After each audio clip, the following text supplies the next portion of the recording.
आज की कहानी एक ऐसी जगह की है जो कभी बच्चों की हंसी और खुशी से गूंजती थी, लेकिन अब वहाँ सिर्फ खामोशी और एक गहरा राज छुपा है। ये कहानी है फ्रेडे फिज़बियर की। कहानी की शुरुआत होती है बहुत ही डर और घबराहट के साथ। हम एक पुरानी और खंडर बिल्डिंग के अंदर हैं। अंधेरा है यहाँ और एक सिक्योरिटी गार्ड अपनी जान बचाने के लिए भाग रहा है। वो बुरी तरह डरा हुआ है, कॉरिडोर्स में इधर से उधर भाग रहा है, किसी ऐसी चीज से बचने की कोशिश कर रहा है जो हमें दिख तो नहीं रही लेकिन उसकी मौजूदगी महसूस हो रही है। वो एक वेंट यानी हवा आने वाले रास्ते से निकलने की कोशिश करता है, लेकिन कोई अनजान ताकत अचानक से उसे खींच लेती है। उसे घसीटकर एक डार्क रूम में लाया जाता है और उसे एक अजीब सी मैकेनिकल चेयर पर बांध दिया जाता है। इस मशीन में एक मास्क लगा है जिसमें तेज धार वाले ब्लेड्स घूम रहे हैं। वो चीखता है, चिल्लाता है, इस मास्क से बचने की कोशिश करता है, लेकिन मशीन मुंह उसका बंद कर देती है और फिर सब कुछ शांत हो जाता है। ये बस झलक थी उस खतरे की जो आगे आने वाला है। अब हम आते हैं आज के वक्त में, जहां हम अपने मेन हीरो माइक से मिलते हैं। माइक एक ऐसा लड़का है जो अंदर से टूट चुका है। उसकी लाइफ बिखर रही है। वो एक मॉल में सिक्योरिटी की जॉब करता है, लेकिन वो है किसी गहरे सदमे में। रात को उसे नींद नहीं आती। वो दवाइयाँ खाता है और सपनों के बारे में एक किताब पढ़ता है। माइक को लगता है कि अगर वो अपने ख्वाबों को कंट्रोल कर ले तो वो अपनी पास्ट की यादों में वापस जाकर वो चीज ढूंढ सकता है जो उसने मिस कर दी थी। फिर हमें मॉल का सीन दिखाया जाता है। मॉल में काम करते हुए उसे एक मिनट में गलत फहमी हो जाती है। उसे लगता है कि एक आदमी एक बच्चे को किडनैप कर रहा है। बिना सोचे समझे वो उस आदमी को मारने लग जाता है, लेकिन बाद में पता चलता है कि वो तो उस बच्चे का बाप था। अब उसकी इसी गलती की वजह से उसे जॉब से निकाल दिया जाता है। पहले तो माइक की पर्सनल लाइफ बहुत ज्यादा उलझी हुई थी और अब तो उसके पास जॉब भी नहीं रही थी। उसके पेरेंट्स भी अब इस दुनिया में नहीं है और उसे सबसे ज्यादा टेंशन अपनी छोटी बहन की है, जिसकी जिम्मेदारी अब उसी पर है। अभी बाकी बच्चों जैसे नहीं है। उसकी पर्सनैलिटी थोड़ी अलग है। वो खामोश रहती है और सब बच्चों से अलग थलग भी। वो किसी से बात नहीं करती और ज्यादा अपनी ड्राइंग्स में ही खोई रहती है। असल दुनिया में तो उसका कोई दोस्त नहीं है, लेकिन उसने अपनी इमेजिनरी लाइफ में, अपने ख्यालों की दुनिया में बहुत सारे दोस्त बनाए हुए हैं। माइक तो अपनी पूरी कोशिश कर रहा है उसे अच्छे से संभालने की, लेकिन आहिस्ता आहिस्ता माइक के पैसे खत्म हो रहे हैं और उस पर मसला ये है कि जेन नाम की एक औरत एबी के पीछे पड़ी हुई है। वो एबी की कस्टडी लेना चाहती है, इसलिए नहीं कि उसे एबी से प्यार है, बल्कि वो एक लालची औरत है। उसे मतलब है उन पैसों से जो गवर्नमेंट फोस्टर केयर को देती है। माइक को ये भी डर है कि जैसे ही जेन को पता चलेगा कि माइक की जॉब चली गई है, उसके पास पैसे खत्म हो गए हैं, वो फौरन उसकी कस्टडी ले लेगी। जेन ने तो एक लॉयर भी हायर किया हुआ है ताकि वो कोर्ट में ये साबित कर सके कि माइक एबी का ख्याल नहीं रख सकता। एबी को अपने पास रखने के लिए माइक को जॉब करने की सख्त जरूरत है। वो स्टीव रेगलर नाम के एक करियर काउंसलर के पास जाता है। स्टीव उसका जॉब्स का खराब रिकॉर्ड देखकर कहता है कि अब तो बस तुम्हारे लिए एक ही जॉब बची है, फ्रेडी फिज़बियर नाम के एक बंद पड़े एंटरटेनमेंट सेंटर की नाइट ड्यूटी करने की, यानी वहाँ नाइट सिक्योरिटी गार्ड। स्टीव बताता है कि ये जगह 80s में बच्चों के लिए बहुत ही ज्यादा मशहूर थी, लेकिन अब सालों से बंद है। उस जगह का ओनर थोड़ा सा इमोशनल है और उस जगह को बेचना नहीं चाहता,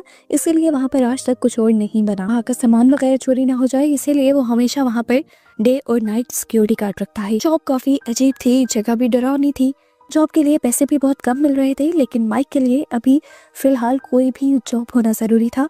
उसके पास कोई ऑप्शन नहीं था, इसीलिए उसने ये जॉब एक्सेप्ट कर ली। अपनी पहली रात को माइक फ्रेडी फिज़बियर पहुंचता है। ये जगह वैसे ही है जैसे 80s में थी, बस अब हर जगह धूल और जाले लगे हैं। वो डाइनिंग एरिया में आता है और वहाँ पर बड़े बड़े रोबोट्स को देखता है। फ्रेडी फिज़बियर जो कि एक बियर है, बॉनी जो कि एक रैबिट है और चिका जो कि एक चिकन है, कभी वो भी इन सबसे इम्प्रेस हुआ करता था। ये भी उसके फेवरेट कार्टून हुआ करते थे। यहीं पर पर्दे के पीछे एक फॉक्सी नाम की एक पायरेट फॉक्स भी थी। ये सभी रोबोट्स कभी बच्चों के लिए नाश्ते गाते थे, लेकिन अब वो वहाँ पर सालों से जमे खड़े हैं। माइक यहाँ के ऑफिस में बैठता है और बैठते ही नींद की गोली खा लेता है, क्योंकि वो सोना चाहता है ताकि वो ख्वाब देख सके। अपने ख्वाब के जरिए वो अपनी बचपन की यादों में पहुंचना चाहता है, जब वो अपनी फैमिली के साथ कैंपिंग के लिए गया था। ख्वाब में वो देखता है कि उसका छोटा भाई एक टॉय प्लेन के साथ खेल रहा था, लेकिन अचानक ही एक आदमी आकर उसे पकड़कर अपनी कार में डालकर ले जाता है। ये माइक के लिए एक नाइटमेयर था, एक बुरा सपना था जो उसे बार बार आता था।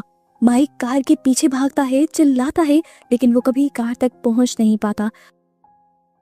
वो कोशिश करता है कि उस किडनैपर का चेहरा देख ले, लेकिन वो हर बार नाकाम रहता है। डर उसका इतना बढ़ जाता है कि यहाँ असली दुनिया में उसकी नींद खुल जाती है और इस टाइम वो पूरा पसीने से भीगा हुआ था। इधर माइक तो अपनी जॉब आराम से कर रहा था, जबकि दूसरी तरफ हम देखते हैं कि आंटी जेन उसी के खिलाफ प्लान बना रही थी।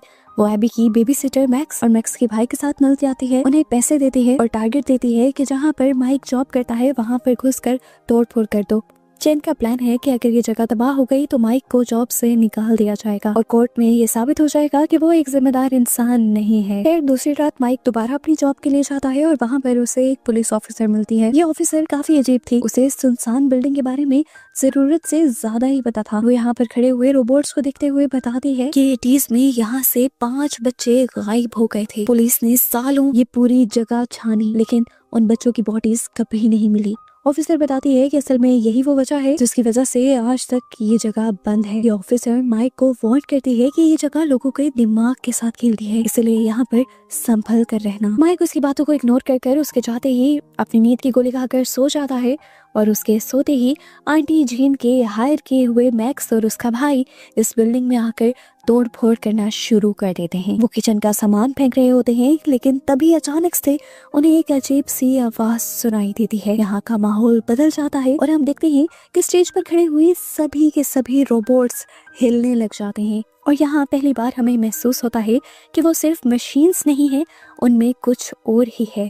एक एक करके वो सारे जो इस जगह को तबाह करने आए हुए थे वो सब मारे जाते हैं। किसी को किचन में चीका मारती है तो किसी को बॉनी स्प्लाई क्लोसेट में घेर लेता है। फॉक्सी एकदम से कॉरिडोर में उन सबके सामने आकर उन पर हमला करता है।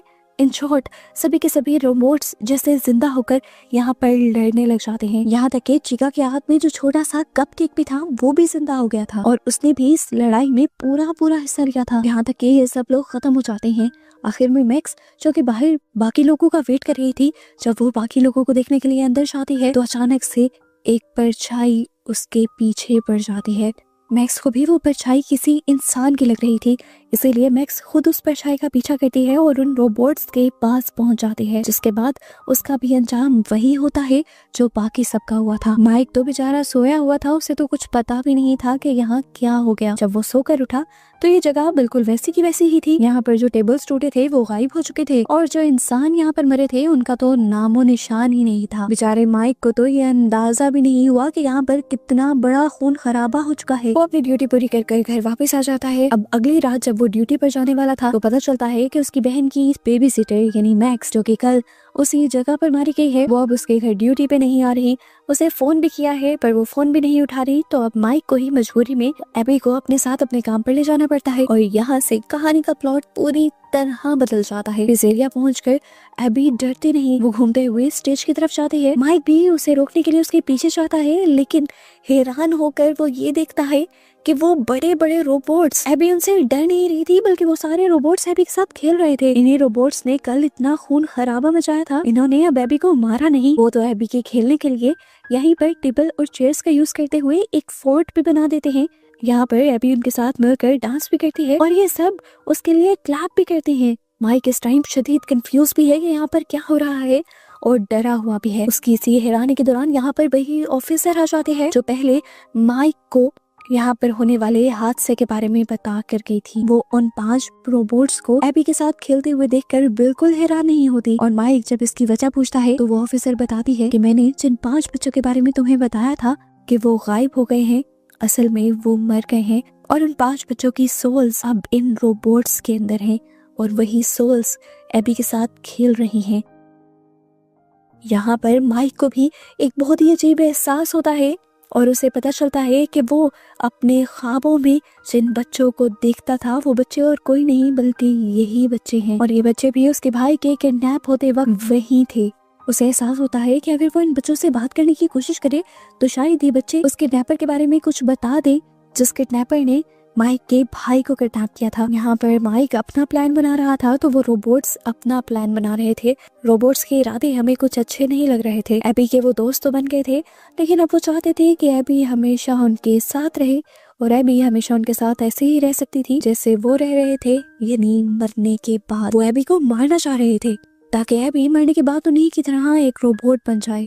दूसरी तरफ हम माइक को देखते हैं। माइक जानबूझकर बहुत सारी नींद की गोलियां खा लेता है ताकि वो एक गहरे ख्वाब में जा सके और ख्वाब में जाकर वो इन बच्चों से बात कर सके और मदद मांग सके। फाइनली उसका प्लान काम भी करता है। अपने ख्वाब में वो उन 5 बच्चों से मिल भी लेता है और उनसे मदद भी मांगता है। वो उन बच्चों से कहता है कि प्लीज मुझे मेरे भाई गैरेट से मिलवा दो। वो बच्चों की सोल्स माइक की बात मान जाती हैं, लेकिन उसके सामने उससे पहले एक शर्त रख देती हैं कि तुम यहाँ इस ख्वाब में अपने भाई के साथ हमेशा रह सकते हो, बल्कि वैसे ही जैसे तुम उसे याद करते हो, लेकिन बदले में हमें एबी चाहिए। माइक जो अपने भाई के गम में पागल था, उसे समझ ही नहीं आती कि एबी भी उसकी बहन है और अपने भाई के मिलने की खुशी में वो एबी की कुर्बानी के लिए मान जाता है और हाँ कह देता है। लेकिन अगले ही पल उसे एहसास हो जाता है कि उसे ऐसा नहीं करना चाहिए था। वो चिल्लाता है, नहीं नहीं, ये सब वापस ले लो, मैं अपने भाई से नहीं मिलना चाहता।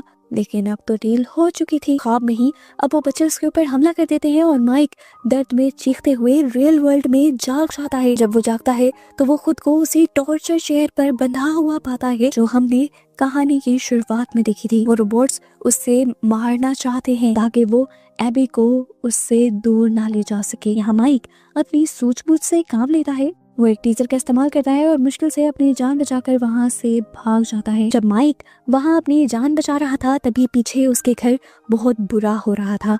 वो गोल्डन फ्रेडी, वो पहला वाला भालू माइक के घर पहुंच जाता है। वहाँ आंटी जीन थी जो माइक का वेट कर रही थी ताकि वो उसे परेशान कर सके, लेकिन गोल्डन फ्रेडी आंटी जीन को मार देता है और एबी को अपने साथ वापस उसी डरावने पिज़ेरिया में ले जाता है। माइक जो बुरी तरह जख्मी है और अंदर से हिल चुका है, किसी तरह पुलिस स्टेशन के बाहर उसी पुलिस ऑफिसर से मिलता है जिसका नाम है वेनिसा। वो वेनिसा से सच पूछता है, कहता है कि मुझे अभी के अभी सब कुछ जानना है। यहाँ अगर वेनिसा भी आखिरकार उसे सच बता देती है, जो सच माइक से जुड़ा हुआ था। वेनिसा बताती है कि तुम्हारे भाई का किडनैपर असल में मेरे ही डैड थे। वो कहती है कि मेरे डैड बहुत ही ज्यादा जालिम थे। यहाँ पर एक येलो रैबिट सूट में बच्चों को एंटरटेन करने का काम किया करते थे और फिर बच्चों को भेला फुसला कर उन्हें अपने साथ ले जाया करते थे। वो एक साइको किलर थे। उन्होंने ही उन 5 बच्चों को भी मारा था जो आज तक किसी को नहीं मिल पाए, क्योंकि उन्होंने उन 5 बच्चों को मारकर उनकी बॉडी को उन्हीं रोबोट्स के अंदर छुपा दिया था। इसलिए पुलिस कभी उन बॉडीज को भी नहीं ढूंढ पाई।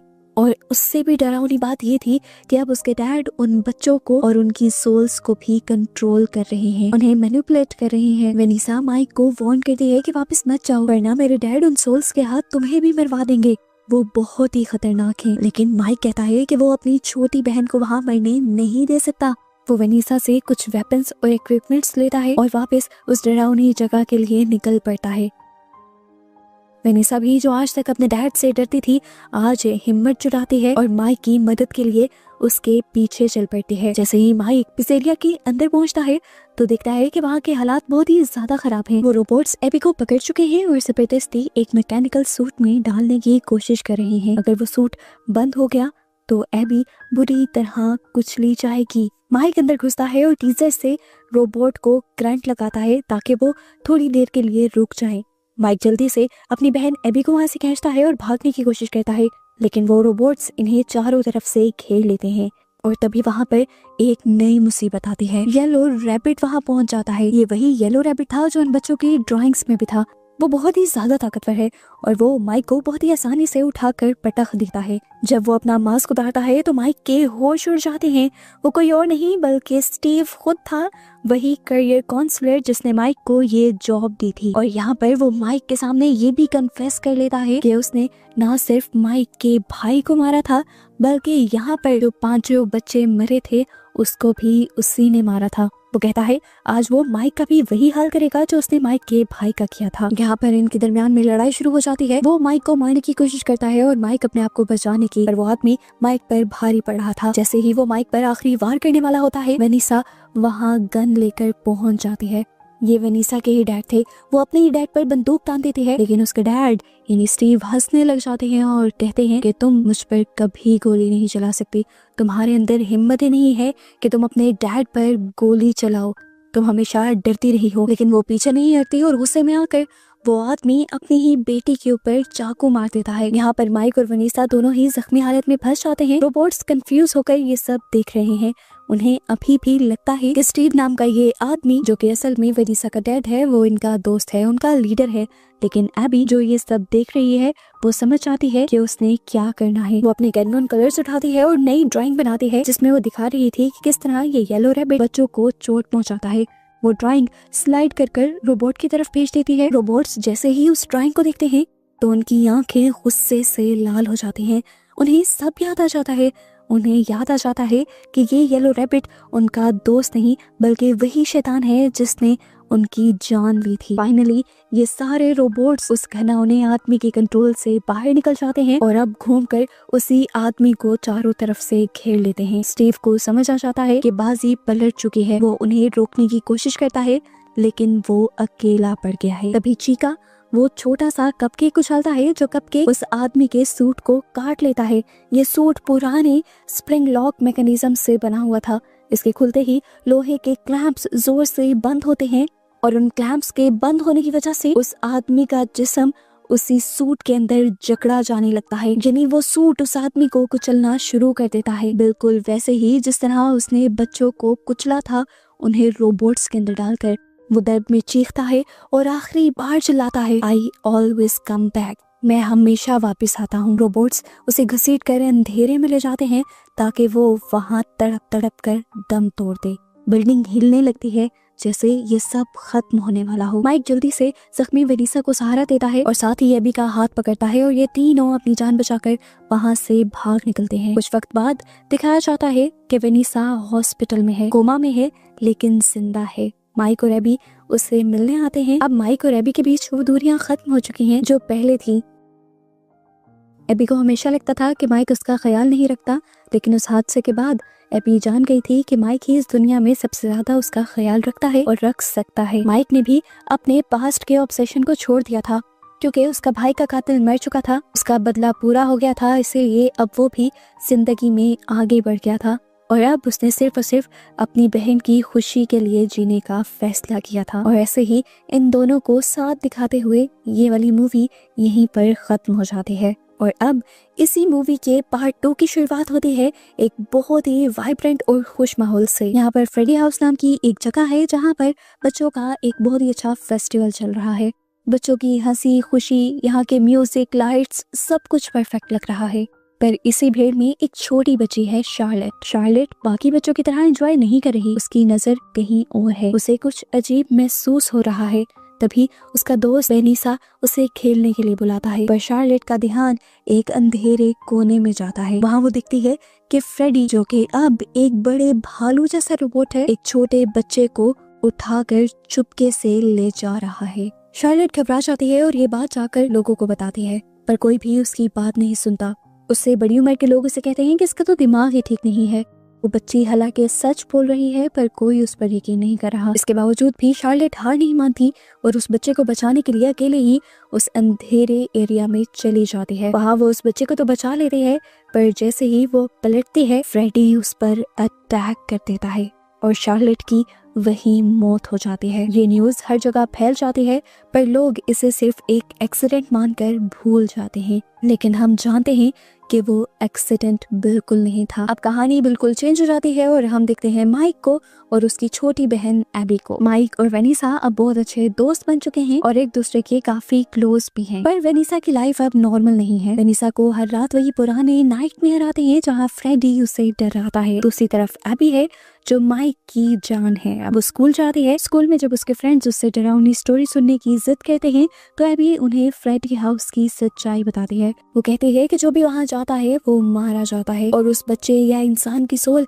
वहाँ पर मौजूद रोबोट्स के अंदर कैद हो जाती है। एबी की स्कूल लाइफ भी काफी स्ट्रगल भरी है। उसके टीचर उसे बिल्कुल पसंद नहीं करते क्योंकि एबी की फैमिली का पास्ट थोड़ा डार्क रहा है। स्कूल में एक साइंस प्रोजेक्ट चल रहा होता है जहाँ सबको रोबोट्स बनाने हैं। टीचर एबी को धमकी देता है कि अगर 7 दिन में प्रोजेक्ट पूरा नहीं हुआ तो वो उसे निकाल देंगे। माइक बेचारा कोशिश तो बहुत करता है एबी की हेल्प करने की, पर वो खुद अपनी लाइफ में काफी परेशान है। एक दिन माइक और वेनिसा डेट पर जाते हैं और वहाँ वो अपनी लाइफ के प्रॉब्लम्स डिस्कस करते हैं। वो दोनों जानते हैं कि जब तक वो अपने पुराने डर का सामना नहीं करेंगे वो आगे नहीं बढ़ पाएंगे। माइक जब घर लौटता है तो उसे पता चलता है कि एबी चुपके से फ्रेडी हाउस गई है अपना प्रोजेक्ट कंप्लीट करने के लिए। वो चाह रही थी कि वो वहाँ से कोई रोबोट उठा लाएगी और इस तरह उसका प्रोजेक्ट कंप्लीट हो जाएगा।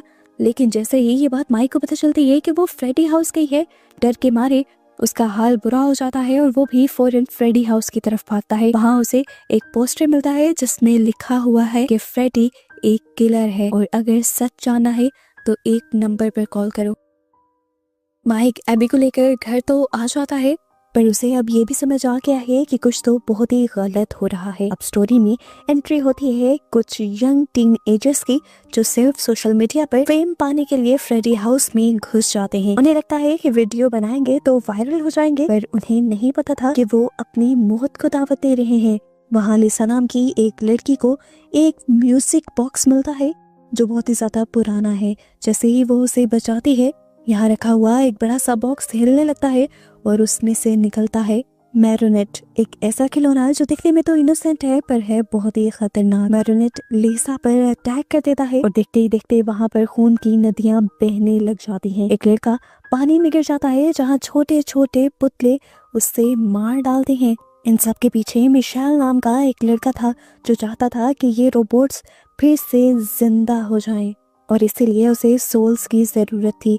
उसने अपने ही दोस्तों को धोखे से मरवा दिया, लेकिन यहाँ पर जो लोग आए थे वो इसी के दोस्त थे। दूसरी तरफ वनीसा की हालत भी बहुत ही ज्यादा खराब हो रही है।